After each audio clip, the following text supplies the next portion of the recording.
Welcome to Willsbach's Song Pod, a show where we dig deep into the songs and artists that move us and how we're moved to craft the songs we write. I'm Tim Willsbach, and I write, release, and perform music as Willsbach, and you can find me anywhere you stream music. Let's dig in. Program note for this week's episode, I had a little technical issue with the microphone. That technical issue being, I basically didn't turn it on. You can see it in the picture there, speaking into the nice microphone, but didn't have it actually routed into the recorder. So I'm going to sound a little boomy and echoey this week. I tried a fancy AI-enhanced speech tool that I had, but it ended up making me sound like a robot. So we're just going to go with what we have, and it'll get better. Not next week, because I did it for the next episode too. Long story, but we'll get back to normal pretty soon. My guest today wears many hats. He's a lawyer and law professor at Indiana University. Has been a DJ at Bloomington, Indiana's community radio station, WFHB, where his Hopedaddy moniker was born. He and I crossed paths during my time in Indianapolis, where I knew him as a fellow live music lover, and we were often in the audience at the same clubs for the same shows. Then in 2021, he took the stage himself as a singer, songwriter, and recording artist with the release of his debut album, aptly titled, Here I Come. In a bit of a diversion, I'm recording this intro after our conversation. We had a really interesting one about several of the songs from that record, the singles he's been releasing leading up to his follow-up, Songs of the Siren Wires, which will be out in, I think he told me, November, or maybe sooner than that. We'll talk about it in the intro, in the conversation. But we also talked about the Bruce, Johnny Cash, the drum, Prine, and other influences he brings to his Americana roots rock, and to what degree the people around us realize that they can become characters in our songs at any given moment. I enjoyed this conversation so much that after I stopped recording, we ended up talking for another 20 minutes. Probably should have just kept rolling. I hope you enjoy it as much as we did. So with that, please welcome to Willsbach's Song Pod, recording artist Hopedaddy, also known as Mark Need. How are you? I'm great, thanks. Happy to be here. Yeah, super happy to be here. Hopedaddy. Where does that name come from? I don't think I've ever asked you that before. I've known you for a long time, but I've never really talked about what that name is and where that comes from. Maybe it may be less interesting than one would hope. So I probably should come up with a better story about where it came from. But that's maybe almost 20 years ago. When I moved to Bloomington, Indiana, I was coming on the air as a DJ on WFHB, our beloved local community radio station here in Bloomington, at the behest of a good friend that I worked with, and looked forward to it, did all the training, all of that, got within an hour of starting, and he looked at me and said, "By the way, what's your DJ name?" I didn't have any idea I was going to need a DJ name. And do the math on the age of the internet and such things that long ago. Of all things, my daughter Zoe, who's now 27, I had signed up for an early account on eBay, and as we do when our first children are born, you tend to I could guess anybody's password in the world if I knew what their first child was named, probably. I think I tried Zoe Daddy and it was already taken, and her middle name is Hope, and I went with Hopedaddy. And in the moment, back at the radio station, Hopedaddy. And so I was a DJ on the air at WFHB for a few years and on the board as Hopedaddy. And in a town like this, sometimes it's the kind of nickname that sticks, and some people around the station don't even know your name. They just know you as Hopedaddy. So that rolled right into my artist name too. And, Tim, I've always been kind of fascinated with the whole notion of an alter ego, especially if your worlds are as far apart as some of my worlds are. So I really have a thing for Waxahachie and Phosphorescent and these artists that have this alter ego, this single name alter ego. Madonna, she's kind of my idol in songwriting, Madonna. Yeah, so Hopedaddy it's been, and Hopedaddy we run with. Obviously I feel the same way. I wanted a little bit of space between me and, the artist and the work that I was putting out. My two earlier bands before the Willsbach records were Paging Raymond and Peel.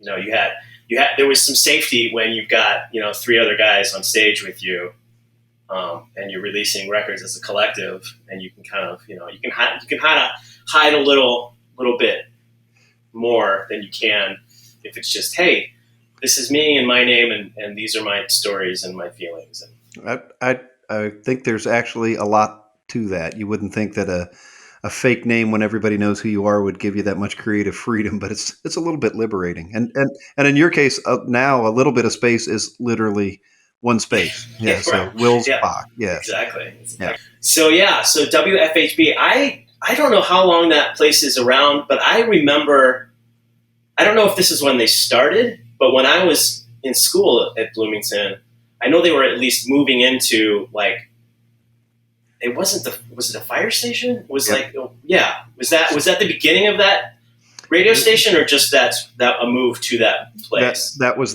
the beginning, and still is. Same fire station, and if I say what I'm about to say, you're going to roll your eyes and think I didn't put that together. But FHB is Firehouse Broadcasting, so they've been in the firehouse since. Oh, somebody will post in a comment that I missed it. I love that place and love those guys, and they've been really supportive. But I'm going to say 1992. Yeah, I mean that would track. I mean, I started. I'm going to date myself here too, but I started it as a freshman at Indiana in 1991. So that would have been about right. 84, my friend. So right. Yeah, and shout out for the 1 millionth time on this campus to Dr. Wells, even WFHB. There's so many things on this campus 30, 40, 50 years later that are legacies of Herman Wells, and FHB is one of them. He I don't remember the exact story, but he really facilitated the gift that put it together so that they could launch the station back in 1992, and they're in the firehouse, and there it is. Yeah, that's super cool. I love that. So your Hopedaddy moniker was kind of, instantly born, or you didn't put a lot of pre-thought into it at the front of your brain, at least, but you at least have liked it enough to have released a couple records so far. You've got a new one coming out, and you've got a couple singles out that we'll talk about a little later. And then your first one you released in 2021, is that right? Here I Come? Released Here I Come in September of 21. Has it been 3 years? That's embarrassing that it's taken me that long, which is probably a conversation worth having, songwriting and perfectionism and those things as well. But yeah, so we were ready to go right about when COVID was in full swing. So in 2020, I had a batch of songs. Now, these were written pre-COVID, or because there's some of them on there that seem like middle of COVID. So, when did you start writing that record? I think I'm trying to remember. Definitely wrote some of those songs ahead of COVID. I mean, I was maybe a little bit different path to where I am, but had written a couple of songs for my daughters, largely both of my daughters, and both of those songs appear on that record. You're exactly right. Now that I'm playing it through in my mind, so one of them was definitely written literally on the night that COVID became a reality. So there's a Crown of Black, right? Crown of Black. That's exactly right. So my older daughter Zoe was in Washington D.C. and at her first big girl job, if you will, after graduation from her master's program, and independent, rocking it, just doing a great job. And got that phone call that was like, I don't know what this is, but I'm scared. And this as a parent, you can't say I'm scared too. So a little bit of redemption in that song for whatever regrets you have along the way. But yeah, you see it right there in the lyrics. That was definitely a COVID gassed up the truck and drove overnight to DC and picked her up and brought her back, and literally wrote that song Crown of Black in the truck on the way out there. Call came in from the capital city, and mine was on the line. She said the world is sick and my heart is racing, we're running out of time. Well, all the news they see fit to print can't also all be true.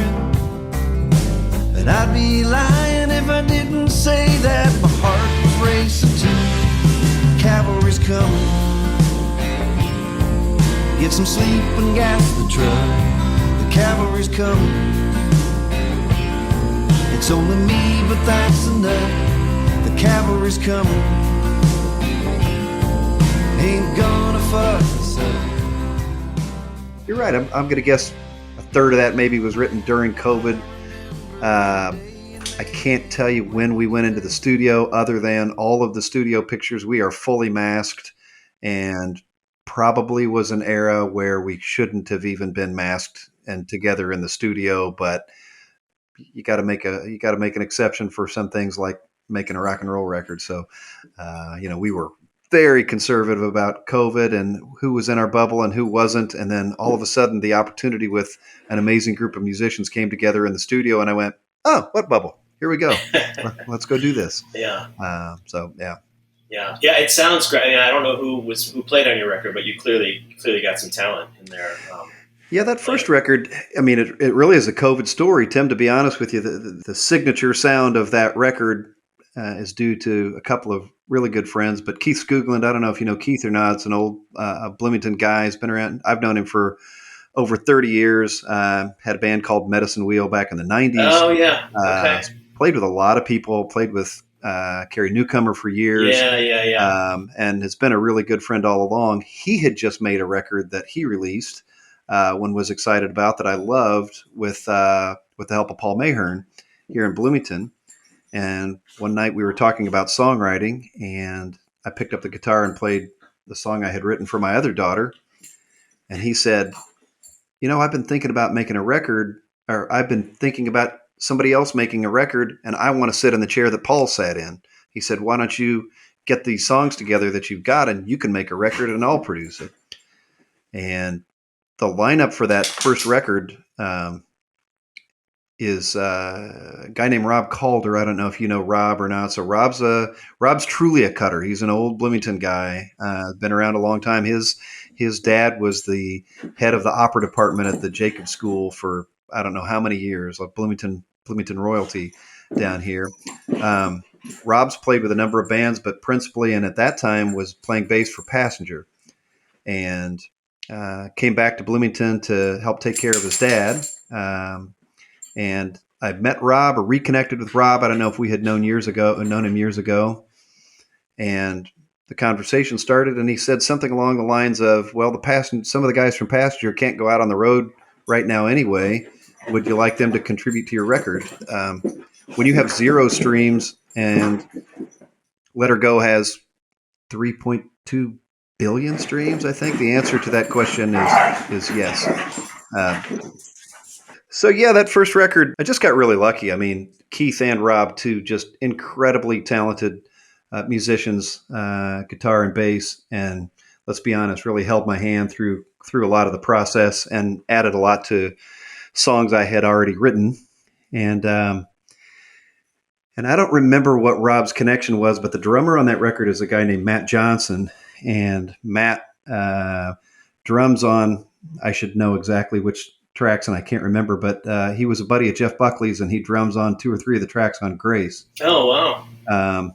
So again, the answer is yes when that question is asked. Matt came in from Austin, Texas, and Rob was living here, and we did most of that record here at Russian Recording in Bloomington, and a couple of fly-ins from a couple of the Passenger guys. Ben Edgar, who plays guitar, amazing guitar player for Passenger, and John Solo, who plays keys for Passenger as well. So it's a cool story, except that I always tell people, if you know anything about scientific controls, what a control is in an experiment, I say, a couple of the songs on that first record, it's the perfect control. It's Passenger, but without Mike, without Passenger, and with me. Like the only difference between the two. And one of us has streams in the thousands.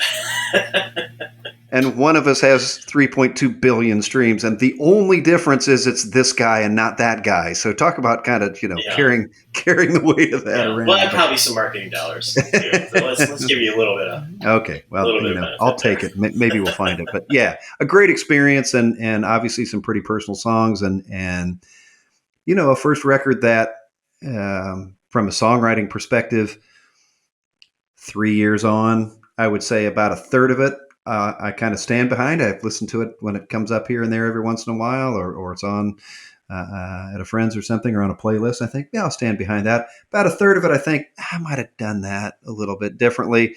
And about a third of it, I just absolutely cringe. Like I'm not going to take anything down, but that first record, kind of literally finding your voice, I guess figuratively finding your voice, but literally finding your voice. There's about a third of it that when I play it live alone, it doesn't sound anything like anymore what it sounded like on that first record. So I think that's pretty. I mean, that's pretty normal. I don't know if the numbers are the same for everybody, but I mean, I think that's you grow as a songwriter and you see the mistakes that you made along the way or what you do differently, and I think it's just part of the growth of the whole thing. Definitely was part of the evolution, and based on the timing and the availability of everybody, we also didn't have 20 tracks and we chose 11. We had 12 tracks and we chose 11, or 13 tracks and we chose 11. So we went with what we had, and again, I love the songs, but I definitely play them and sing them in a different way than I did 3 years ago. That has some consistency that really, by the time the second record came around, I had played out more and felt a little more. I'd found my space, right? So I found my place. Now, so when I knew you back, I mean, I'm not sure the last time I actually saw you in person. It might have been, I don't know. I've been in LA now for 12 or 13 years. Wow. So I mean, it's probably been 15 or 16 since you and I have been in the same room. But even then, I just knew you kind of as a guy that we ended up in the same clubs watching the same bands more often than not. So I didn't know you as a songwriter or a performer. Have you always written? Is this a new thing or what? Because I was neither. Okay. Because I wasn't. Always thought maybe I would write kind of a classic 3 chords and the truth guitar strummer, and owned more guitars than I deserved to own. Although that's still true today, even though maybe I've moved up the learning curve a little bit. The guitars are still way out ahead of the skill of the owner at this point. But no, it wasn't. I was singing songs to my baby girls in bed and in the bathtub every night, and had little pieces of things floating around in my head, but not playing out. It was some combination of midlife crisis and or just another creative outlet. At that point, have always been a music freak and a live music freak, and so it was fun to try to take that from the other side of the table, if you will. So yeah. So you mentioned Madtown. It's interesting that was the first one. So you're driving somebody to college. Is that what that song is? My daughter. Tell me about that song. Yeah, my daughter Ella was looking at University of Wisconsin, and my first wife, her mom, and I eloped, and we raced off to Madison. However many years earlier that would have been, easily 20 plus years ahead of that. And I was really excited for her to see the Madison that I loved and the Madison that I knew. And maybe copping a little bit of Bruce, my hero here, but Bruce has a song and says a few words here and there and shows about letting your kids' mistakes be their own and letting their lives be their own. You're a parent, Tim. You know a little bit about that. Yeah, it's hard to do. And I wanted her to love that town the way that I love that town. And so we drove up to Madison, and she's also a music fan, music freak, gorgeous singing voice, singing in the car all the way up there. Couldn't wait to get her up there and see the town that I loved, and got there and saying nothing negative about Madison, because you could say it about Bloomington, Indiana, and Chicago, Illinois, and LA and everything else. It wasn't the same town. And I found myself walking around that town just with this heavy feeling that I had to make an excuse and explain to her, like, it used to be this great town that had X, Y, and Z. And we rounded the corner at some point, and I turned around to say to her, like, not really, I'm sorry, but this isn't exactly what it was. And I turned around on the street and looked at her, and she said, "Isn't this place cool? This place is so cool." And I thought, there was my moment, right? This isn't about me.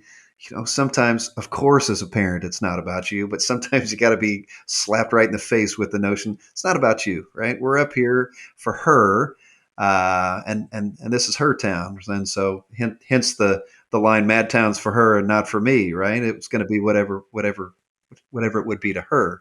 A little coda to that story. She ended up going to IU and not going to not going to Wisconsin, but that was the first sort of complete song, a straight ahead Travis picked, if I may be so bold, with all due respect to probably our common friend Jason Wilbur, kind of a John Prine tune, right? It's just a Travis picked a song, and she was a John Prine fan too, so it felt right in the feel and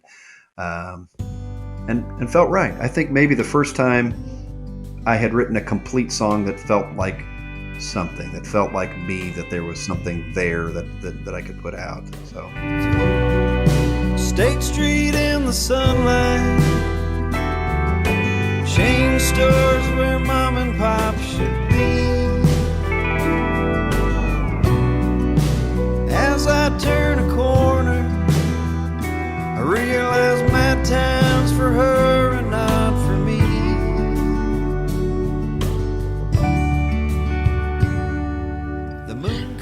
There's listening to the songs on that first record. It definitely feels a lot of. It feels like there's a lot of autobiographical stuff happening in there. You can definitely hear your Bruce, influence on there. Specifically, Bristol and Mars.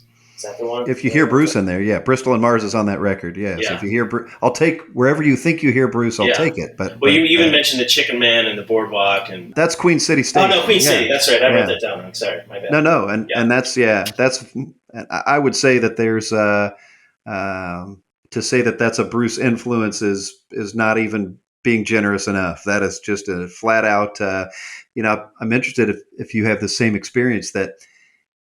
Or you've been writing music a lot longer, writing songs a lot longer than I have. But sometimes you pick something that's a little bit of a North Star, and I have this moment that I think, well, that's a little bit too on the nose in my ears. Yeah. But sometimes this great thing happens where you think it's too on the nose and it's not going to work. But by the time I share it with Keith, and he fills in his pieces and makes some changes, and then you share it with the band, and then the band does something else with it, and then it gets mixed in a certain way.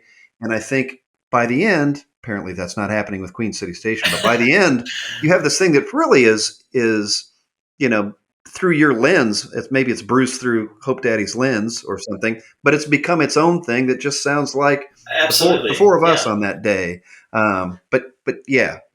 Queen City Station's a little Bruce. Shout out to my beloved Marat, right? That I really wanted Queen City Station to have that. River Marat feel of just push record and there's a party in the room, and we had a lot of fun with that. And Hazel Miller, who sings backup for an amazing singer in her own right as well, but I met her backup singer for Big Head Todd. That's her singing backup on Queen City Station as well. So it was supposed to have that sort of Bruce-ish, Marat-ish party feel, but man, does it feel dirty even trying to claim that. I'm glad you heard that. Yeah, for sure. And then another thing that I thought was notable when you were talking about Madtown, and you're telling that story about your daughter and being in a place and it having a different, its present is different than the memories that you made there. You've got your opening line for the Bristol and Mars has that same kind of thing, right? There's a bar where our bar used to be. Same old sign on the door, but I walk in, the bartender stares like he's never seen me before. That's that same kind of thing, right? I think that's a great first line. I'll tell you about Bristol and Mars. I don't think it's any mystery to him if he's paid attention to it, but that's my father-in-law, really. So my father-in-law, I found myself in Bristol, Connecticut, driving a rental car with my father-in-law in the passenger seat, and without going into gory detail, sensing some regret in his voice as he led me around on a tour of Bristol. And here was this great narration from the passenger seat. He must have been 82 or 83 years old. And I'm driving him around where he raised his family. And he's just telling me there used to be a bar there. There used to be a library there. Oh, we used to go to dances up on the hill in this building. Yeah. This is, and eventually we round a corner, and this is where the foundry was, where he worked, and it's leveled, it's flat, it's gone. You can see sort of the ground and the base where the foundry used to be. So Bristol and Mars, that's nothing more than a passenger seat recitation of what Bristol, Connecticut used to be. Yeah, nice. Sometimes you're just a conduit for that kind of thing, right? You leave your mind open to it, and you've got those antennas up, and you're looking for places to pull inspiration from. So, I'm sure this happens to you too, but when you're trying to write songs and somebody opens and starts a narrative like that, you just in your mind think, just keep it coming. I hope I'm capturing as much of this as I can. Right. Do you mind if I take notes? Yeah. Right. So that was your last record.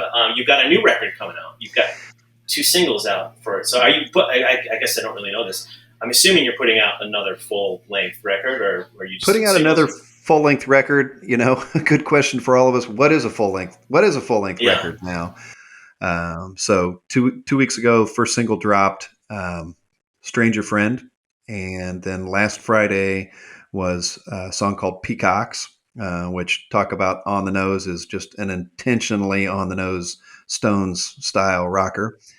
And tomorrow is the first slow one we're releasing. It's a song called 14 Shades of Blue tomorrow. Don't know how far we're going to go into the waterfall, but you know, back to the songwriting, it's a funny thing. And I'm sure you've experienced it as well, Tim, that you put so much thought and energy and experience and worry and effort and everything into one song. And if you drop any more than, you could tell better than me, but any more than 4 together, some of them just necessarily aren't going to get any attention at all. And that definitely, you know, I was so excited to release Here I Come with 12 tracks on it. And I can look at the analytics on that. Not that that's why I'm letting it go out there, but I can look at the analytics on that, and you can just see them taper off, right? That with the attention span that a quote unquote album gets anymore. So we're trying as a little experiment to release a single and at least give a week's space for an opportunity for that song to breathe, for that moment of vulnerability that we all have, that you just had with your new record, that you put it out there in the world for the first time, that you at least give it a week to say, this is what this is. Spend some time with it. There's more coming. You might love it. You might hate it, but I want you to at least spend some time, if you're going to stream Hopedaddy, paying attention to this song for a week. I'm not sure that I won't do that for every song on the record and then release the record all together. I don't know. But that's the theory so far. So we're three in as of tomorrow. Yeah, I did the same waterfall release, but I only did three singles on 10 on a 10-song record, and I spaced them out. What I was trying to do with the waterfall is to hit the almighty Spotify algorithm. You can only do whatever their promotion thing is once every 4 weeks. So I forget what it is. Right. So the idea behind that was just give it the space, obviously from an artistic standpoint, but also from the business part of it. Let's try to maximize the machine and give the machine the biggest chance to pump those songs out. I think remains to be seen. For one thing, you can't look into the parallel universe and see what would have happened if you had done it another way. So you're never really certain.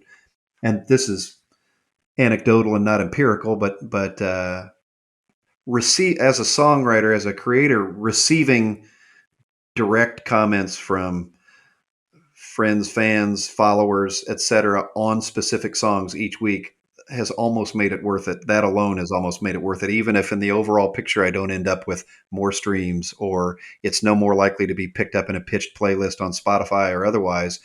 It's been a lot of fun to get pretty direct questions about just the first 2 songs so far, or pretty direct feedback on the first 2 songs. So I think we'll keep that up for 4 or 5 of the songs anyway. Nice. Well, let me ask you one of those direct questions about Stranger Friend, which is the first single you released. Sure. I think I know, but maybe I don't. Who are you singing that song to?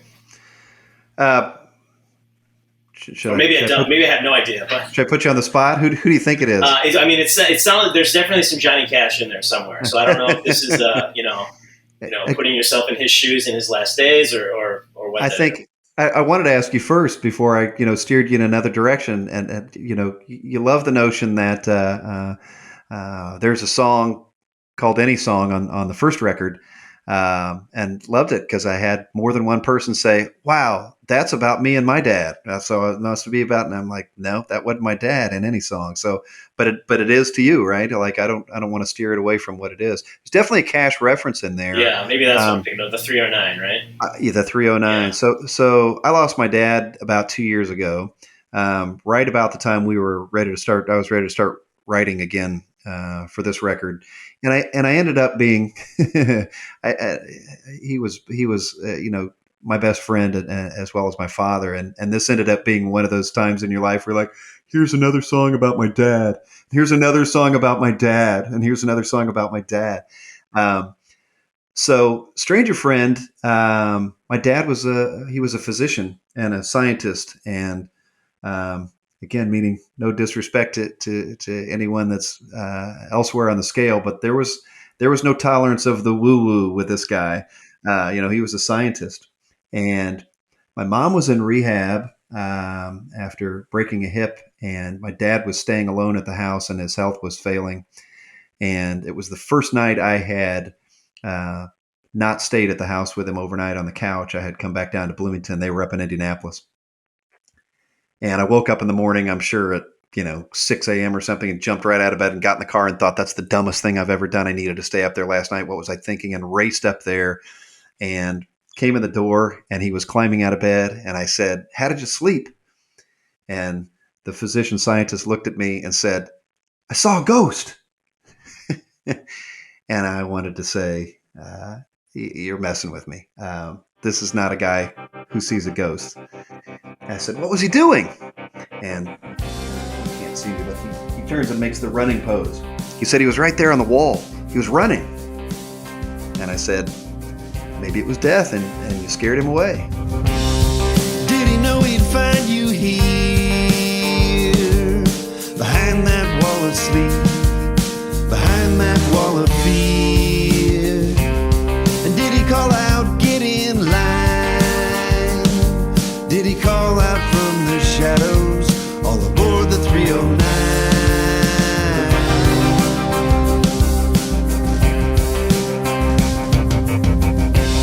And did you recognize his face? Did you know that train was headed to a darker place? And did you feel his breathing curse, calling down your sins, Mother Nature in reverse? Did you see a stranger, or did you see a friend? Did he punch your ticket to the end, or did you lean in closely and whisper in his ear, "Move along, 'cause I'm not finished here"?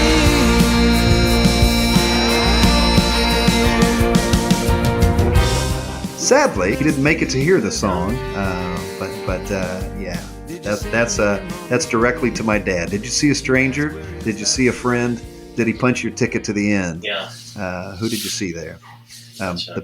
The picture that's out there on the single release for Stranger Friend, he drew. So That's cool. Yeah, that's a cool little... he dabbled in all kinds of things, and at the end he was frustrated because there wasn't much he could do. And I took my iPad up one day with the Apple Pencil, and I put it in his lap, and I said, "Try this. You can draw with this, and you don't need anything else." And he sketched out that face, and then he handed it back to me and went, "Nah, I don't want that thing." Yeah. And I put it away and forgot about it. And I was looking for some cover art and going through things, and I thought, there it is. He drew it, right? So it was he didn't draw that, claiming that to be what he saw in the ghost that sure. night. But it was a close enough fit that that's a that great cover connection. art is that's amazing. And it's a good song too as well. I love what you've done where you've got a really good contrast between the verse and the chorus. With that one, the chorus just completely sings when you get there. So I think really, really well crafted song. I appreciate you saying that. I can be very modal, I think, sometimes. And sometimes I count on Rob and Keith and the band to help me give some texture to really pull a difference apart between the verse and the chorus, which is a very nice way of saying, if you just hear me alone with the guitar on the demo, the choruses and the verses aren't as distinct as they are sometimes when you can put the whole band together in that regard. For sure. So I'm glad to hear you say that. So I'm going to jump back a little bit here. We kind of just dove in and started talking about your name and kind of organically went from there. But the way that I usually start these is I like to kind of put people on the spot a little bit. And what the basic pursuit, the general question that this particular podcast is trying to ask is, how do you write a song? So, Hopedaddy, Mark Need, how do you write a song? This is going to sound very woo-woo. Apologies to Dad, but sometimes I'll wake up. I listen to music all the time. I literally wake up in the morning and turn on, and we put on the Sonos as we're making coffee, and there's music until I walk out the door. And I'm one of these guys that deliberately chooses what I listen to in the truck until I get to the office, and then listen to music at the office, and then on the way home, and then again until we go to bed, and sometimes while it's playing, which means there's always something playing in my head that I've been listening to too much, whatever the current thing that I'm completely in love with and can't wait to tell everybody else that they have to listen to it is looping in my head at that moment.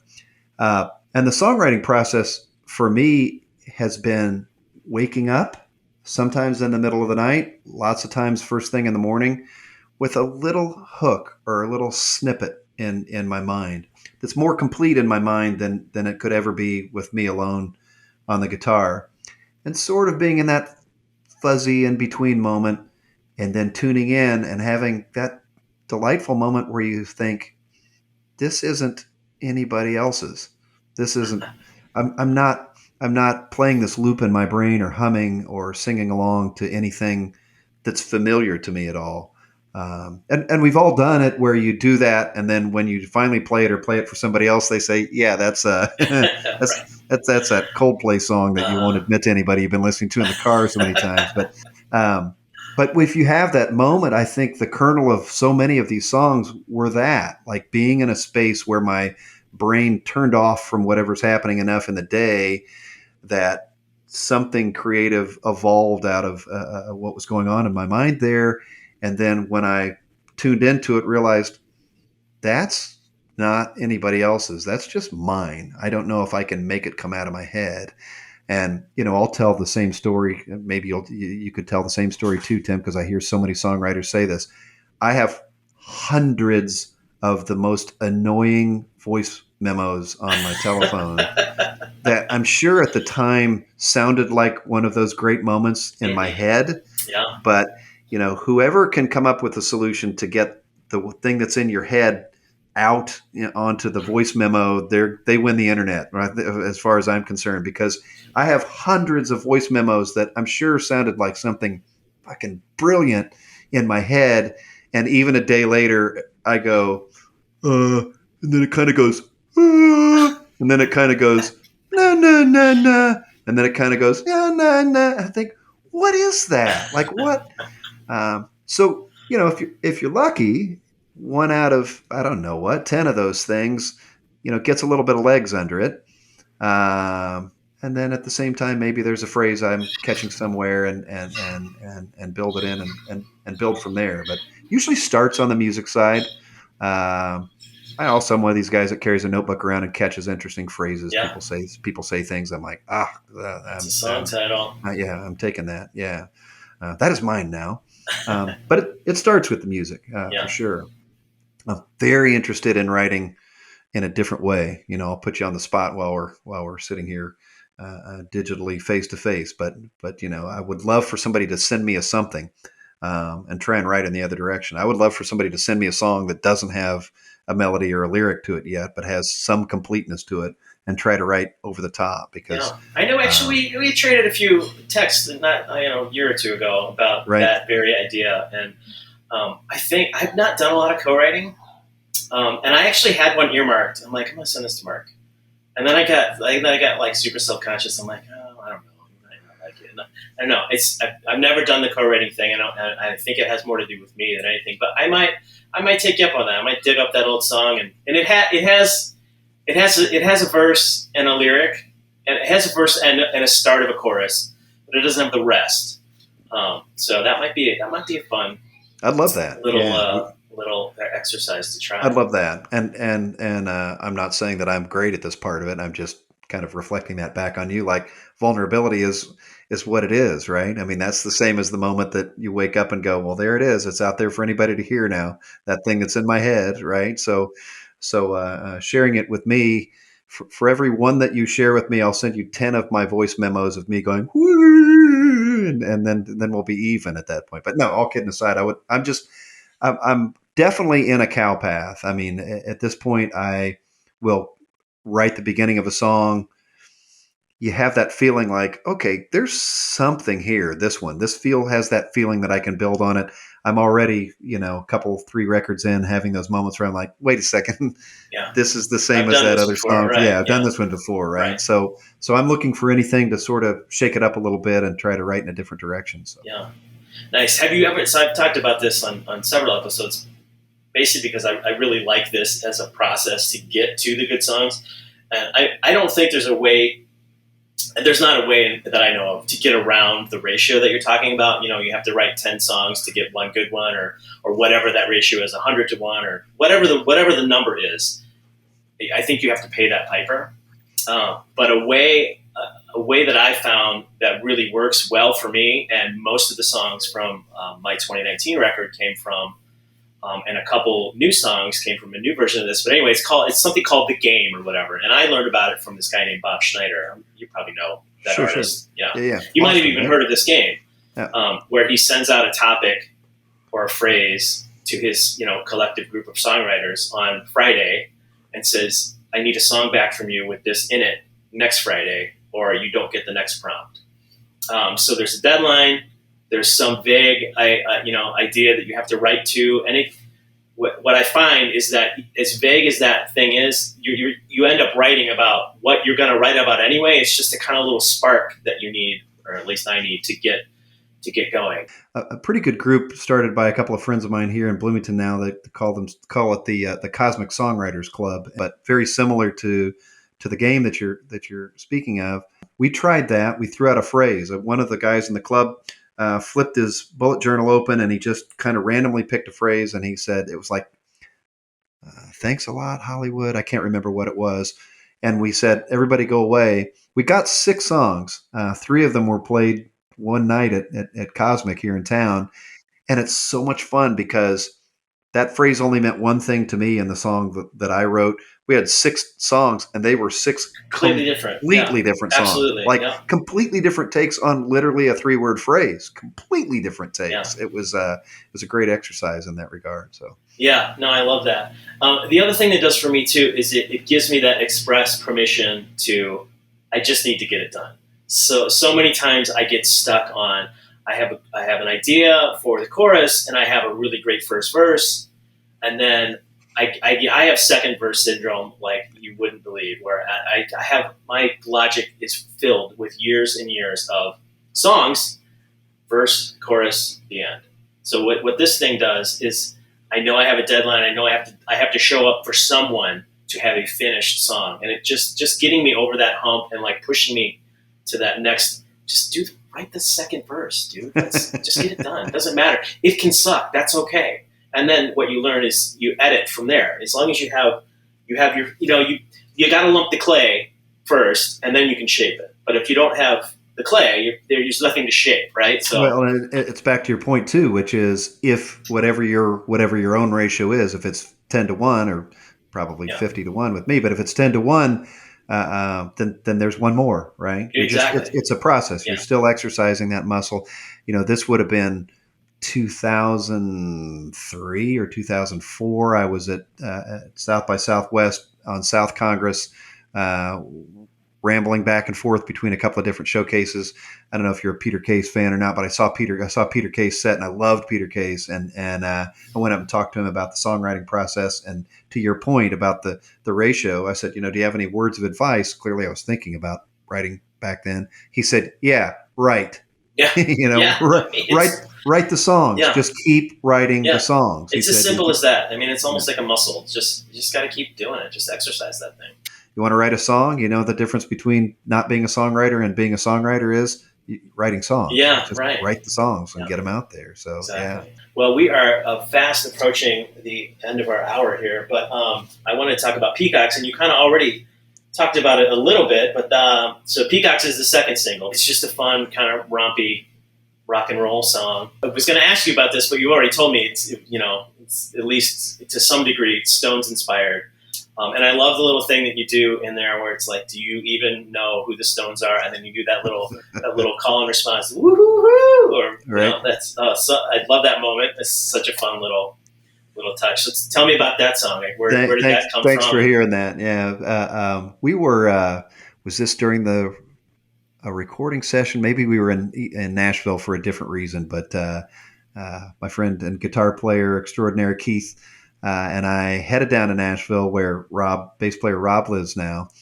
And we decided to stay at a place called the Dive Motel, which is one of these hipster motels, really a legit old East Nashville motel that they've poured a bunch of money in to bring it back.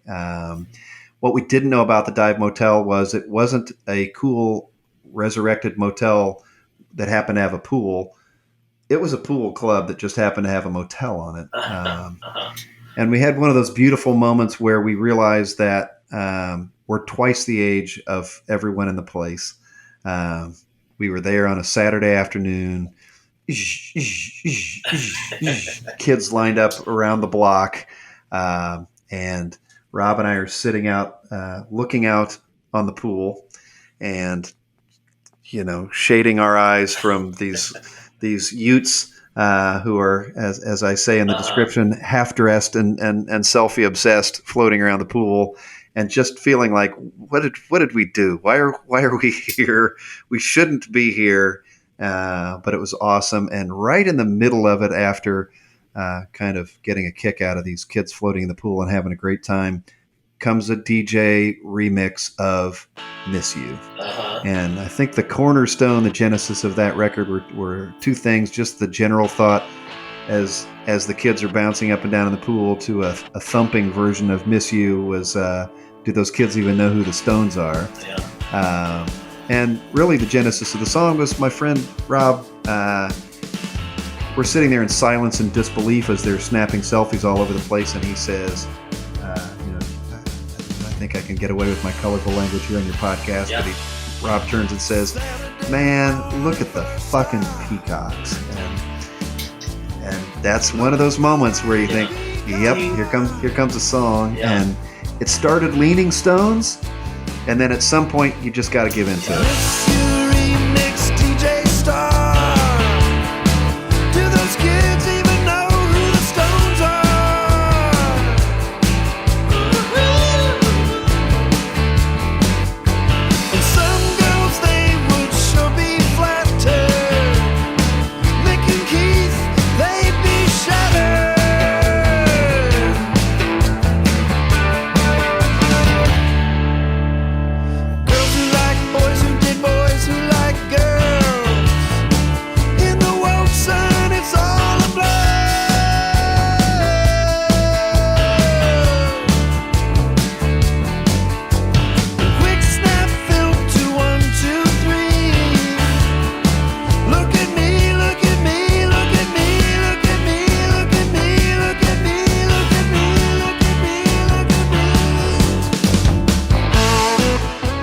Really has a lot of my dad on it after his death, but somehow is a banger. It's still, the record is largely, we wanted to make a record that was a roll down the windows in your car, 70s classic FM rock, turn up the stereo in your car and let it roll. So you still have that old convertible, by the way?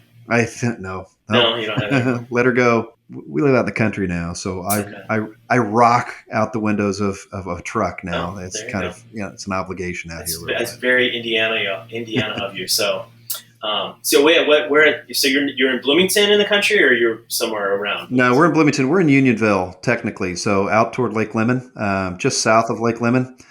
far enough to be out of town. We're not on the lake, but we're on a couple of acres here, a pond, couple of dogs. You heard me wrestle out of the room here a few minutes ago, and that was our COVID moment. Lived downtown, had a place right downtown.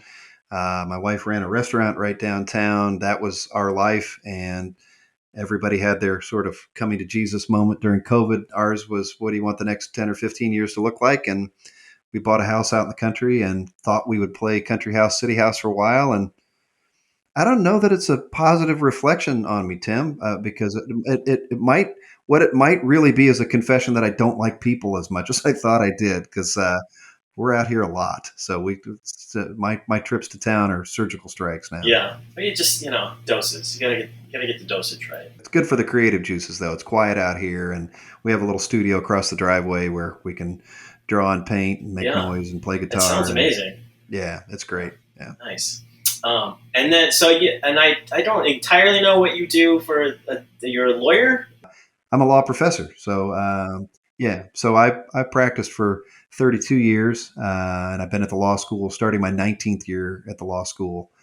I want to say that those worlds are really separate from one another. And again, I'm sure over the years of creative work, you've experienced the same.